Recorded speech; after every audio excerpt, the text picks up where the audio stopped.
दोस्तों, मैं आपको एक वीडियो दिखाता हूँ। पहले ये देख लो, फिर उसके बाद मैं बोलता हूँ। 15 साल में आपने अपनी जिंदगी में क्या किया है? जिंदगी में सर पढ़ते क्या डिग्री लेते क्या। मैंने 3 सब्जेक्ट में पोस्ट ग्रेजुएट किया, बीएड किया, सीटेट क्वालिफाइड है, नेट क्वालिफाइड है सर। और सीजन मेरा एक ड्रीम जॉब था कि हम एक अच्छा नौकरी पाएंगे, रांची की राजधानी में रहेंगे, क्योंकि मैं गांव से बिलोंग करते थे सर। 15 साल एक लंबा अरसा होता है। इस दौरान आपकी जिंदगी में क्या क्या छूट गया है? जिंदगी में सारी चीज छूट गया सर। घर परिवार रिश्तेदार सारे छूट गए। हम लोग को बहुत हीन भावना से देखते हैं लोग, जो भी देखते हैं हम लोग को बहुत हीन भावना से परिवार रिश्तेदार हम लोग बात नहीं करते सर। और मैं 2 साल से गाँव में भी नहीं गया।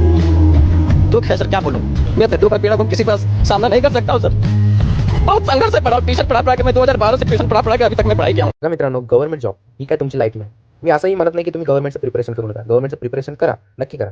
पण किती, एक सर्टन लिमिट करा, 3 ते 4 वर्ष. त्याच्यावरती तुम्ही तुमची लाईफ जगायला चालू करा. नाही तर काय होतं, तुम्ही करत राहता प्रिपरेशन. त्याच्याने काय होतं, मेंटली तुम्ही पण स्ट्रेसमध्ये येता, बाकीच्या गोष्टी पण होत्या आणि ॲट द एंड काहीतरी वेगळ्या गोष्टी होऊन जातात. त्याच्यामुळे तुम्ही काय करा, तुमची लाईफ सर्वाइव्ह करायला चालू करून द्या आणि ह्या गोष्टी अवॉइड करा.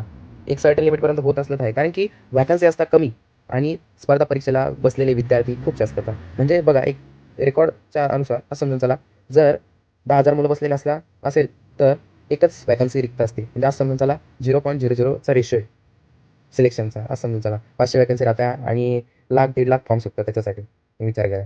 एक सर्टन लिमिटपर्यंत तुम्ही प्रिपरेशन करा, त्याच्यानंतर ते अवॉइड करा आणि तुमच्या लाईफमध्ये दुसरं काहीतरी करण्याचा प्रयत्न करा. त्याच्यावरच तुम्ही अडून बसू नका आणि तुमची लाईफ एक प्रकारे बरबाद नका करू. तुमच्या लाईफमध्ये पुढे चालत राहा. Best of